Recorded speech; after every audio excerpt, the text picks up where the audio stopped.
everybody. Be sure to sign in. It's back there on the back counter. So be sure that you sign in so that you get credit for our time here today. Okay, and then as you're finding a place at a table, I'm going to go ahead and start with what we're going to talk about today, which is collaboration. Okay? I do want to go ahead and establish what our norms are going to be for the 45 minutes to an hour that we're together today. I promise to start on time, as I did right now, and that I will end on time. And I want you to feel free to take care of yourself, okay? It's only 45 minutes to an hour, so I don't plan on having a lot of breaks, but if you need to tend to business or you get a phone call or something, just go take care of yourself. But please silence your cell phones so that you're not disturbing anyone else, okay? And I always like to start my professional developments with a funny. So I don't know if you can see it very well, but it says professional development before. What's a PD? I want one. And then after, I've just sucked 1 hour of your life. Tell me, how do you feel? So I hope that this is not the case, that you feel like I literally sucked an hour out of your life.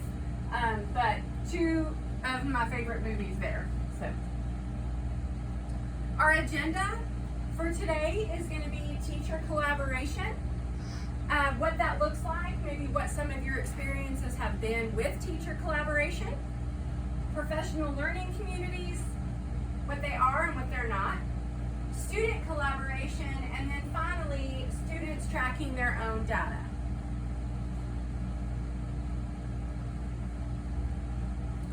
Okay, this should not be new to us here at Austin Elementary. This is our mission statement, okay, that we came together as a staff and created. You'll remember that. So I'm just going to read it to you. Austin Elementary, for those of you in the back, Austin Elementary is a family of learners that challenges and supports each other in academic, social, and emotional growth to support the whole student. I love our mission statement, and I know that it has meaning for you because you were the ones that helped create it. I did go back and highlight, I know it's kind of hard to tell in the back, but I did highlight some words that really jumped out at me as I really tried to study and think about our mission statement, and it's the word family. We're a family of learners that challenges and supports each other. Okay, and then also to support the whole student. And the question that came to mind is, how will we do this? And what will it look like? Okay, if we are a family here at Austin Elementary, are we acting as a family? Are we working together as a family that supports each other? Okay, I really want you to think about that. What are our behaviors on the day-to-day? Are we just shutting our doors and we're all doing our own thing? Are we writing lesson plans that look the same but really not helping each other? So that's what we're going to focus on a lot today. How are we going to do this? If this is what we're about, how are we going to do it and what will it look like? And some things we might already be doing really well that help us with this, but some things we might need to look at. Okay, teacher collaboration. I would like to know what you think makes for effective collaboration. Or in other words, what does your campus need for successful, effective collaboration? Okay, what does your campus need? And I'm just going to have you kind of shout out to me as you think of things. What is it? What makes for it? What does your campus need? Okay, time. Absolutely. I heard someone say we need time to collaborate, right? What else? Okay, yes. Being willing or being able to share, okay? You have a great idea, you don't just tuck it away and keep it to yourself. So a willingness to share. What else do you need for effective collaboration? Okay, excellent. Non-judgmental. Absolutely. Right? Sometimes, especially for those veteran teachers, you know, we feel like we've been doing this for so long, we're supposed to have all the answers. And sometimes it's not easy always to say, you know what, I don't know. I don't know what to do with this. Okay, so non-judgmental, no judgment. Oh, sorry, thank you. Anything else? Okay, along with that, yes, trust goes along with that, non-judgmental. Anything else? What do you need to collaborate with each other? Okay, kind of like a non-competitive. Same goals. Okay, awesome. That we all have the same goal in mind, right? We're all on the same page. And that same goal of supporting, right, the growth of the entire student. Absolutely. Okay, good. Well, these were some thoughts. Willing to share. If you're going to have effective collaboration, you're going to have a willingness to share. Awesome, which is what you said as well. Similar goals, absolutely. Okay, knowing our why. Why are we here? Okay, why are we here? And we're all trying to do the same thing. We're all trying to get student achievement to increase. Trust. Okay, yes, we had trust. Non-competitive, right? Kind of goes along with that non-judgmental. And a safe place. Yes, I think that's important. A safe place, which has to do with relationships, right? Okay, and I'm not naive enough to think that we're all best friends here. I know that, but we are respectful and we are co-workers, okay? And we do need to feel like it is a safe place, which I guess also goes with non-judgmental. Absolutely. Okay, I'd like to share this video with you real quick. Just give me 1 second.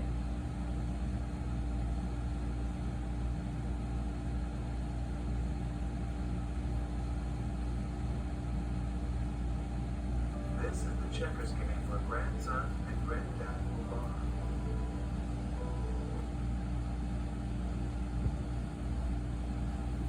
Well, here's the real solve. If you could run some computer simulations. Too many variables, it would take forever.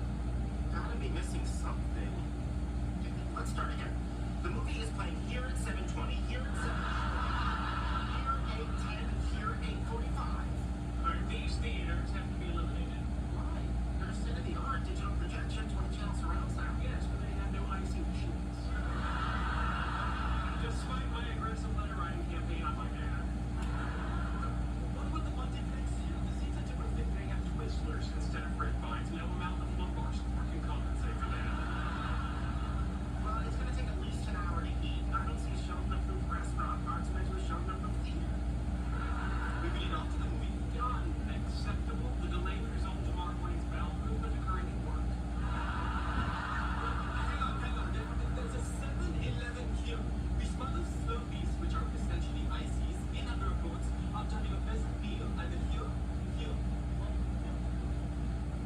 Oh, I don't see how we missed that. Excuse me, in what universe are Slurpees ices? That's how we missed it. Sheldon, would you be prepared on a non-presidential basis to create an emergency ad hoc Slurpee icy equivalency? Oh, Leonard, you know I can't do that. Yeah, I guess we only have one option. Yep, I don't see any way around it. Bye, Sheldon. See ya.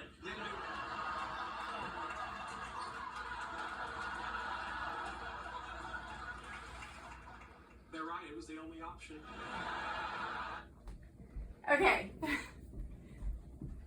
Hopefully, that is not your experience.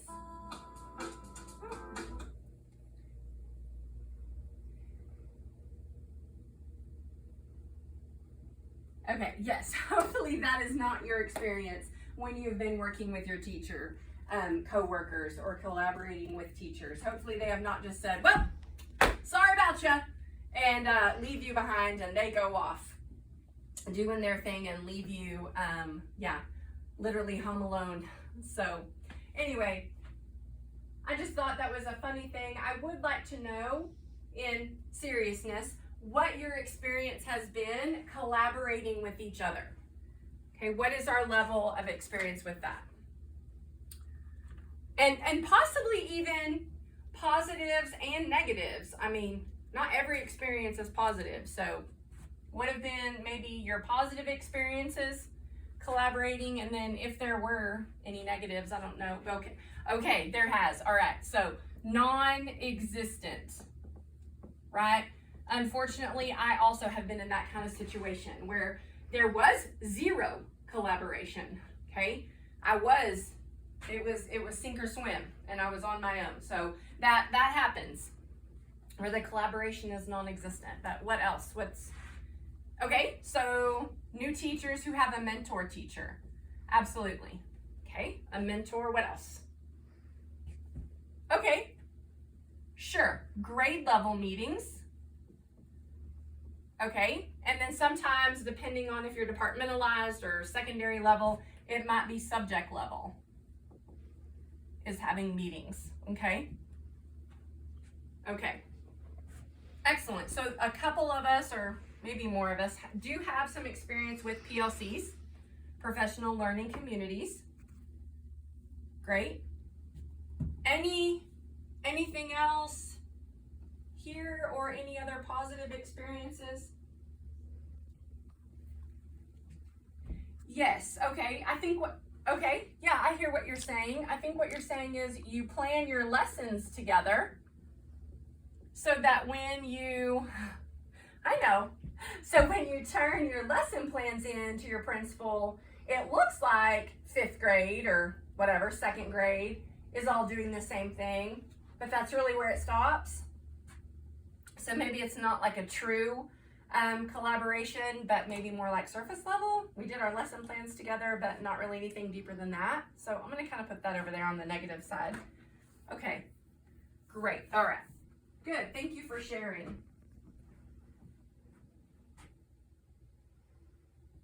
I do want to, since thankfully we do know what PLCs are in this room, I do want to talk a little bit about professional learning communities. For those in the back, here's what that says. Professional learning communities operate under the assumption that the key to improved learning for students is continuous job-embedded learning for educators.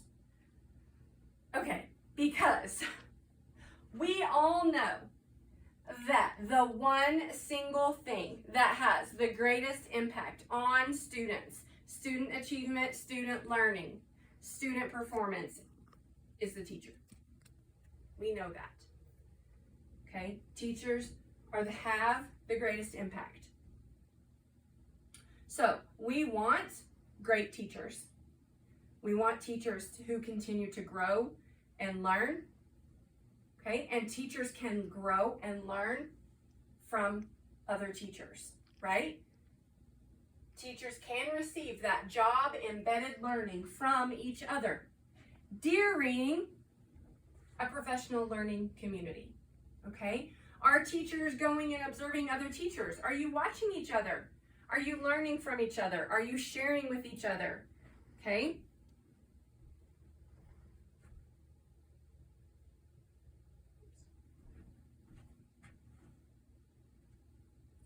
Professional learning communities, that concept is often misconstrued as simply holding more staff meetings, but it's much more than that.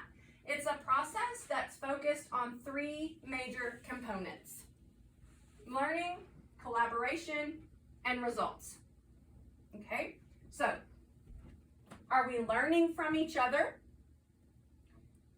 Are we sharing that with each other? And then, are we focusing on the results? Whatever those results may be. Okay, so it goes back to whether those results are positive and what we were looking for, or maybe the results were not quite what we wanted. Okay, are we willing to share the results when they're not quite what we wanted? Can we admit that? Can we admit that my results aren't where I want them? Can you help me, or do you have any suggestions? Okay, that should be the goal and the foundation of a PLC. Now, I think it's important, before I move the next slide, I think it's important, I think we all have a great foundation or sense of what it takes to have great collaboration, okay? Time, willingness to share. I feel like the fact that you named these out, you're already there, that you have the same goals in mind, you have a level of trust among each other, okay? But we do have some staff turnover. We do have some new staff, either brand new teachers or new to the district or new to the campus. And whenever you have kind of a turnover a little bit with some new people, you do kind of have to reassess the comfortableness level with each other. You know, some of us know each other really well and some of us not so much. So I want to be sure to protect that comfort level. So I have an activity that I would like for us to do to just get our feet wet with that. Okay, so this is what I'd like. This is what we're going to do next. It's called brown bag it. I don't really know why it's called brown bag because it's really a brown envelope. But here's what I'm going to have you do. I'm going to bring you, everybody will have their own brown envelope. Okay? And what you're going to do is write your favorite animal in the corner with a made up name. Okay? Not your name. We're trying to be a little bit anonymous. I know some of you don't care, but we're trying to be a little bit anonymous. I do not want your name on the outside of the envelope. So, for example, think of your favorite animal. I think I said penguin, and then name it, Polly. So up here in the corner, mine's just gonna say Polly Penguin. Okay?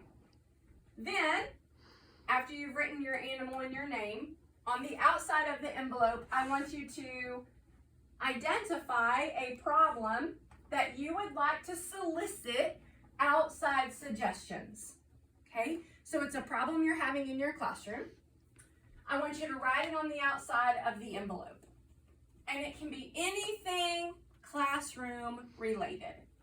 Okay? It can be a disciplinary problem.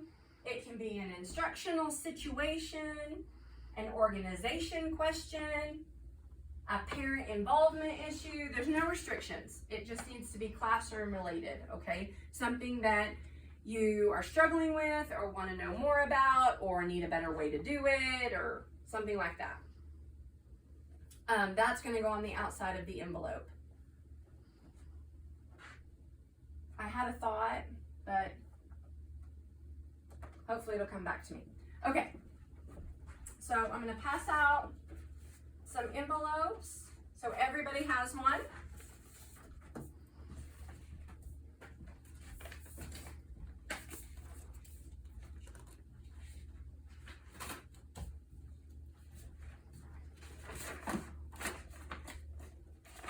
Okay, then the next part, oh wait, I'm going to give you a second and let you write your animal and name, like Polly Penguin. Go ahead and write that on the corner of your envelope, and I'm going to come pick those back up. Okay? All right, so I'm going to pick them back up, of course, so that I can shuffle them and mix them up so you don't get your envelope back right away. Okay? So, I'll pass those back out. Okay, so you don't have your envelope at the moment. Then, I'm going to give you a stack of index cards. Okay, I want you to read the problem on the front of the envelope. Okay, I want you to think about it, and I want you to write a suggestion for that person on what they could do that might help them with their problem. Even if you don't have a fix for the problem per se, maybe you could share with them a related experience that you've had. You know, it always makes you feel better when you know you're not the only one. Okay, or even a quote or anything that might be helpful, maybe just some encouragement, okay? Preferably don't just write, I don't know, sis, good luck, okay? I mean, try to give them, there are some situations that we all are like, whew, I don't know, try this or try that, or, okay? So try to think of something that would be helpful for that person's problem. Also, I was thinking, you know, we do have, with the number of new people that we have this year at Austin, maybe you haven't experienced this, whatever the problem might be on the envelope, maybe you haven't experienced it, but you know that 2 years ago, Mrs. Jones did, okay? But our new people don't know that. Okay, so you might be able to just put on the card, you know, I don't know, but I know Mrs. Jones had a similar situation. Go visit with her, okay? So, or someone else in the district. If you know of someone else, maybe you're not the person that can help them, but you can point them in the right direction of a different resource maybe that you know of, okay? Just anything, y'all, anything that would be helpful. Okay, great. Yes, this person doesn't have time to do guided reading with their high group of readers. Yes, and so you're gonna write a suggestion on one of the index cards. What are your thoughts on how you could help that person? Yes, oh, don't we all have someone like this? The student who never does homework. Okay, so do you have any strategies that you've tried and that have worked that you could share with this teacher of how to either motivate the student to do the homework or just how you handle that situation? Because it seems to be something that's not always in our control. So yeah, just write that on the index card. Yeah, great. Okay, I'm giving you guys some time to give them some suggestions. So when you finish writing on that index card, okay, your suggestion for that problem, stick the index card in that envelope. I will say, some people choose to sign the index cards, and some people don't. That's up to you. That's your preference on what you want to do with that. I know when my envelope comes back around, when I get my envelope back, and I'm reading through the cards, there might be one that is a great suggestion, but maybe I'm just kind of unclear on it. And it would be nice to know that, oh, it was Mrs. Smith who told me, who wrote that. I'm gonna go ask Mrs. Smith for a little bit more detail. I mean, so if you don't want to sign your index card, you don't have to by any means. But I can kind of see where it might be helpful for that person to know who gave me that suggestion, because I would really like to visit with them some more about it. You know, I mean, it's only an index card, and sometimes we can visit about it much easier than just reading. So kind of maybe think about that if you're okay with signing your index card or not. Okay, but then once you've got it, stick your index card inside the envelope, and we're gonna pass the envelopes, okay? So, pass the envelopes around. So now everybody has a new problem, absolutely. So, there's your new problem. Read that problem. How are you going to help that person? What's your suggestion for them? So, same thing. Grab another index card. Write your suggestion or related experience or motivation, inspiration, encouragement. Give them some encouragement to cheer them on.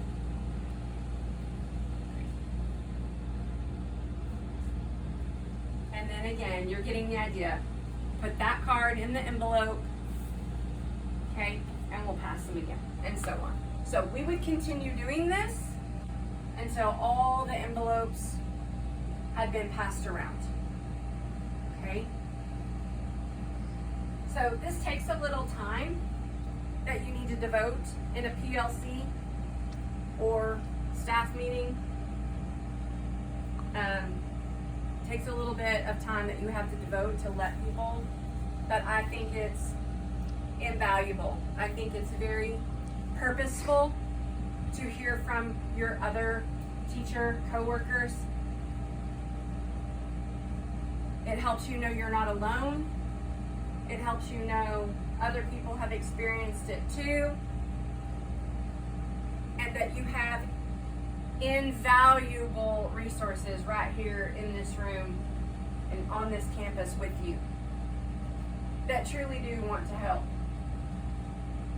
So, okay, I'm going to say we've all seen the envelopes and we've all written our suggestions. So then what we do is we collect all the envelopes. Okay. And I will lay them out on the back counter. And at the end of our time today, you know which one is yours.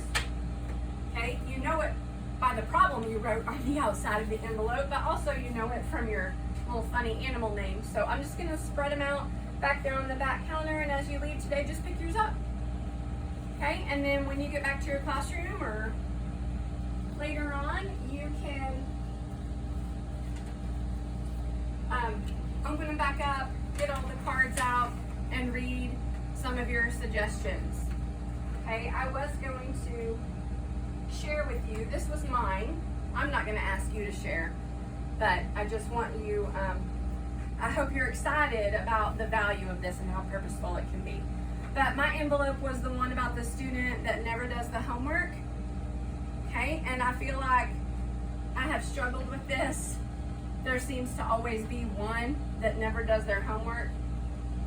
And it's just a battle that I decided to give up. It is a battle that I am not going to fight. Number one, I never give homework on new material. I mean, homework is only things like read, spelling words. Of course, I was elementary. Read, spelling words, maybe basic math facts, okay? But even secondary level, okay, homework should not be over new material. Homework, in my opinion, should just be, read the next chapter for the next day, or something that's a couple review problems that we did on the unit last week or whatever. Nothing ever new. But this is a battle that I gave up on. If a student repeatedly never does their homework, I just have them do it the next morning before class starts. Okay? And then fortunately at our campus we have what we call a working lunch. Okay, so they just go to a different room. They're not isolated, they're still sitting in there with other teachers and with other students. Okay? But instead of sitting in the cafeteria, they go to the other room with their lunch, and while they're eating, they can keep working on their homework that they were supposed to do, and it's called a working lunch. That's just what we've chosen, but there are more suggestions in here of different things, so that you might want to try. Depending on what your problem was, you've got some good suggestions in there. So anyway, like I said, you want true collaboration to be sitting at the table face to face, okay, and we're sharing and we're going over things together, but sometimes that can be a little intimidating. So I really like this activity as just kind of an icebreaker, and like I said, get our feet wet on sharing with each other. And once you read your cards, you're going to see just how close we actually are and how we can work together on that. Okay, the next is an awesome example. I mean, I can tell you about professional learning communities all day long, but until you actually see one in action, you can't fully maybe get it. So I do want to show you some PLCs in action, okay, some in practice. So it's this video right here, Collaborating for Kids.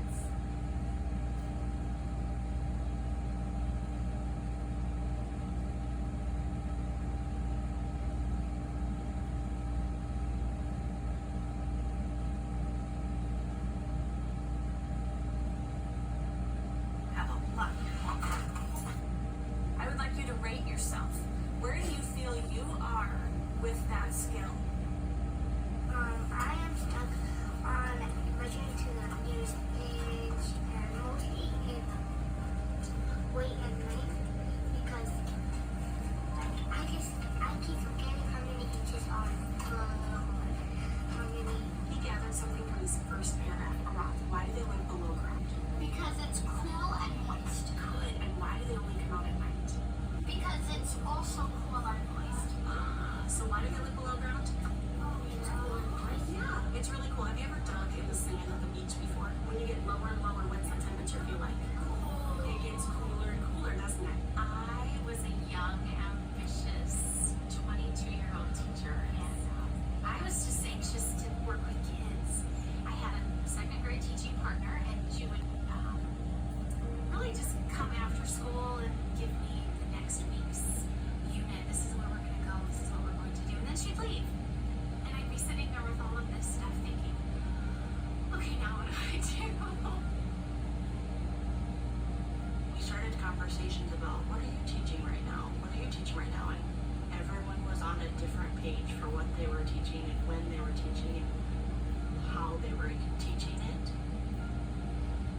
do, and we shut our door and we kind of did it. Well, in the last several years, they've become our kids.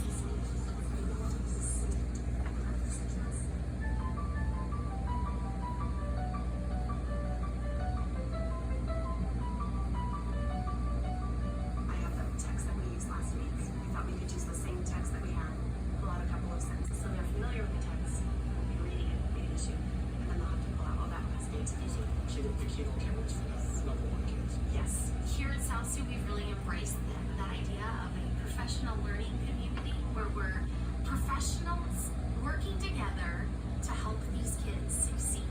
I can look at Mrs. Working or Mrs. Martin or Mrs. Campbell and say, I don't know what I'm doing with this, can you please help me? And it's just a free exchange of ideas. Friday, I'll do that fraction fish. It's a review game. It's cards, but they review simplifying mixed numbers, adding, subtracting, and well, I like it too because they have to self-check each other. Along, right? They need little guidance to how to do When we come together and meet on a weekly basis, we run through first what we want them to know, what we expect. Learning targets are something that we have to focus on. So when we have to learn for like the main part of the day, the learning target was I can multiply and divide fractions.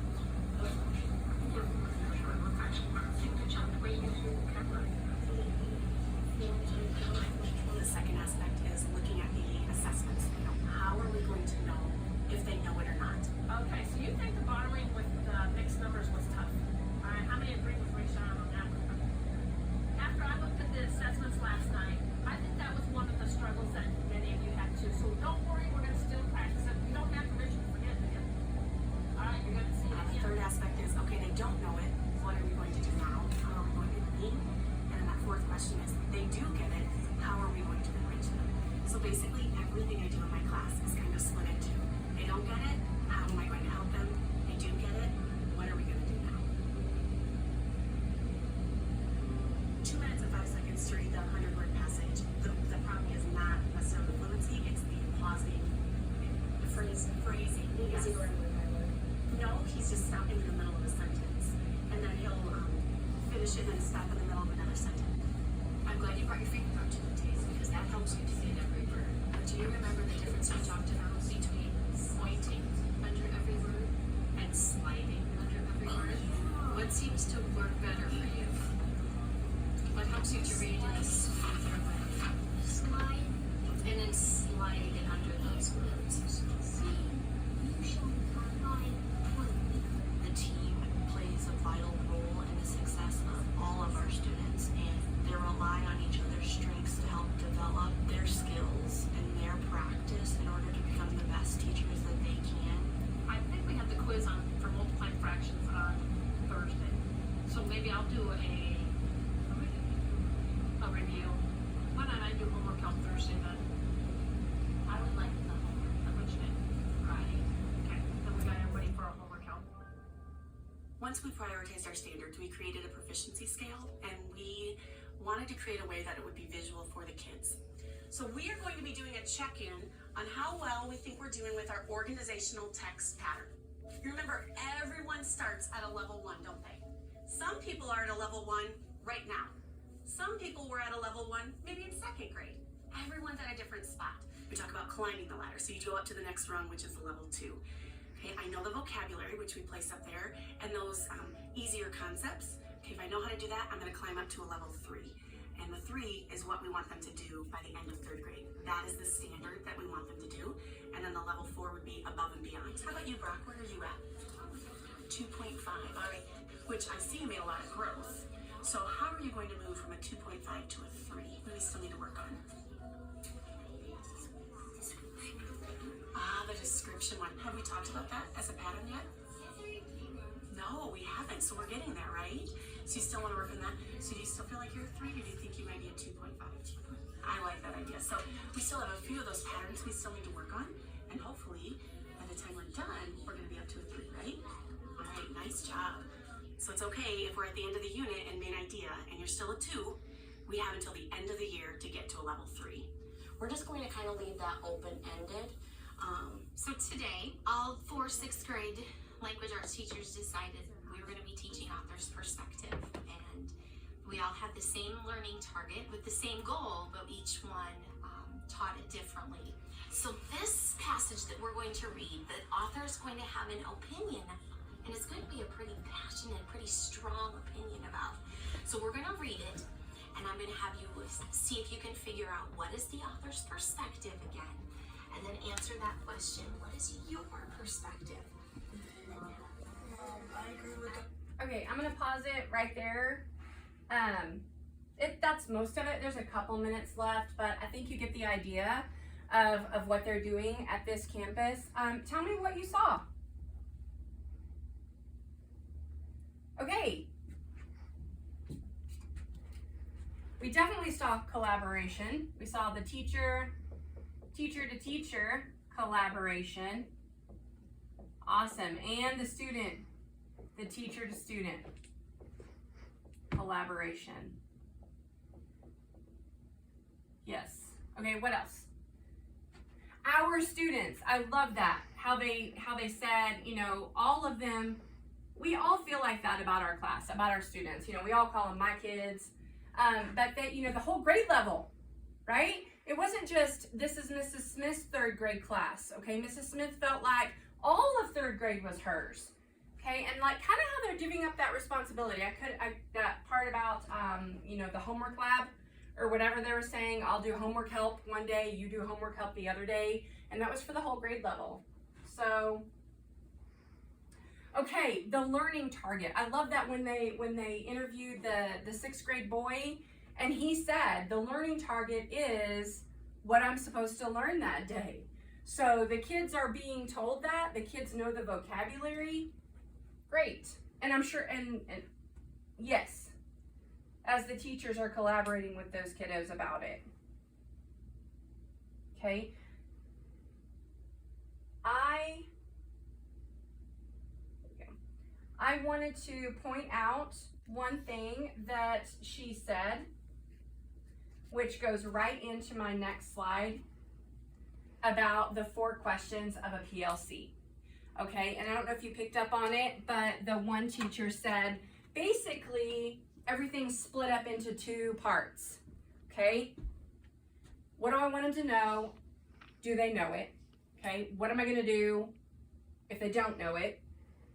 And then the other part was, they know it, what am I going to do to enrich them or extend them? So I want to talk just a little bit about the 4 questions of a PLC. When you are visiting together as a community of teachers, you're driven by these 4 questions. What do we want all the students to know? And that is our TEKs, okay? That's what we want our kids to know. So you start with your TEK and you use those verbs, those higher order thinking words, verbs from your TEKs, okay? Use that academic vocabulary. The next question, how will we know if they learn it? Okay, so to me, starting here, what do we want all our kids to know, is starting with the end in mind, which is really how you should be writing your lesson plans, with the end in mind. This is what I need them to know. This is where I need them to be. How am I going to get them there? How will I know if they've learned it? Through your aggressive monitoring. Okay, here at Austin, that's what we do. Our aggressive monitoring, checkpoint, checks for understanding, our exit tickets, and our formative assessments. But then, these 2 right here. How will we respond when some students don't learn it? What do you do when they don't get it? That should be what is driving your acceleration time, as well as this question. How will we extend the learning for students who are already proficient? That also should be driving your acceleration time. Okay, the 30 minutes that you have a day for tutorials or enrichment. How will we respond if they don't know it? How are we going to extend if they do know it? Okay, what are the things that we need for student collaboration? You can just shout them out to me. The things we need for student collaboration. Awesome. Yes. We need a relationship with our student, right? A relationship with those students. Do you think those students love having the teacher's attention for all of whatever, 30 to 60 seconds all to themselves? You need procedures, absolutely. If you're going to have to be conferencing, okay, or collaborating a little bit with students, even in a small group or one-on-one, you're gonna have to have procedures for what the rest of the class is doing, no doubt. Organization, absolutely. You're gonna have to have some way of organizing it. Whatever their method ended up being in the video, you know, they talked about level 1, level 2, level 3, and moving up the ladder. That's their organization, their method and form of how they're going to collaborate with the students for the students to know where they're at. So you may, you know, we may not necessarily use level 1, 2, 3, 4, but you need some sort of organization for it. Time, of course. And you need some good classroom management for sure, which goes back to your procedures, okay? All right, student tracking your own data. Okay, I want you to talk with your table group. I want you to answer these 3 questions, okay? I'm gonna bring you a piece of paper that I want you to tri-fold. So tri-fold it. In the first section, okay, at your tables, I want you to talk and answer this question. There we go. What would the benefits be of having students track their own progress? Okay, so what are the pros of students tracking their own progress? In the middle section, I want you to write what age groups of students can effectively do this. Okay, we need to know who we're talking to. What age group of students can effectively track their data? And in the last, I want you to talk about what are the disadvantages of having students track data. Okay, so the pros, the cons, and what age groups are we talking about? All right, so after I'm gonna bring you a piece of paper. Yes, please. Tri-fold it, talk about it. There's pens at your tables. Answer those questions together.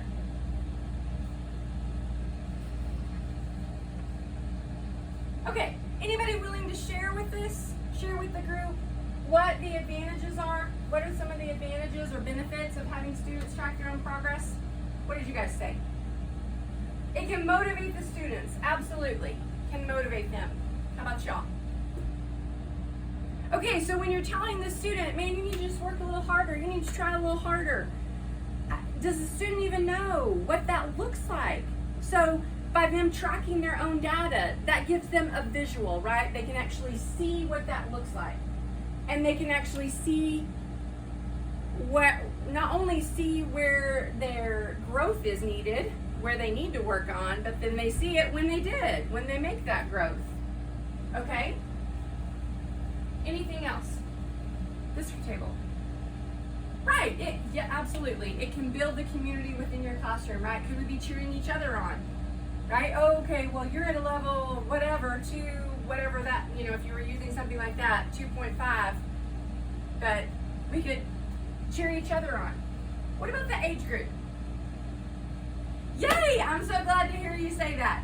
All age groups can track their own data, absolutely. Does it look different? For sure, right? Kindergarten, tracking their own data is not gonna look the same as a secondary level, but all students can do it, and all students will benefit from it. Any disadvantages? Okay, I feel like time keeps coming up with us, keeps coming out, but can you afford not to do it, is my question. Can you afford not to do it? I believe in my heart of hearts that when students have more ownership over their learning, that's you're getting the most bang for your buck. Okay, I don't know how many times I hear teachers say, especially in our community, that we just can't teach them to care. I can't teach them to care. I can't make them care. They don't care. These kids don't care about how they do. And that is true. You cannot make them care. But what strategies are you trying in your classroom that might help that? Will it help everybody? No. Will it motivate everybody? No. But a few more that would be motivated to feel that pride in themselves, to actually see, here's where I started, look at me, I'm getting better. And how motivating that can be for them, and how proud they will feel when they visit with you about it as their teacher. Okay, I have more, friends. I actually have about 7 more slides. I wanted to show you an interview of a student. It was a couple minutes long. It was a 6th grader talking about her tracking her own data. I feel like what we have left is really valuable. I hope so far you feel like it's been purposeful, and we're just going to come back to that next week, okay? At our next meeting, I'm going to wrap the rest of this up, if that's okay with you. So I would like you, though, to go ahead and, this is not what I was going to have you do as your exit ticket, but since I didn't quite finish, I would really like for you to write on a sticky note, and there's sticky notes at your tables. Write on a sticky note, is it worth it? And I want you to say why. Is it worth it for students to track their own data? Why? Or why not? Okay? If you don't think it's worth it, I would like to know why, because we want to come back to that. I want to have that conversation. Why you think it's worth it, or why you think it's not worth it. So if you could do that for me before you leave. And I appreciate it so much, and I'll see you guys next week.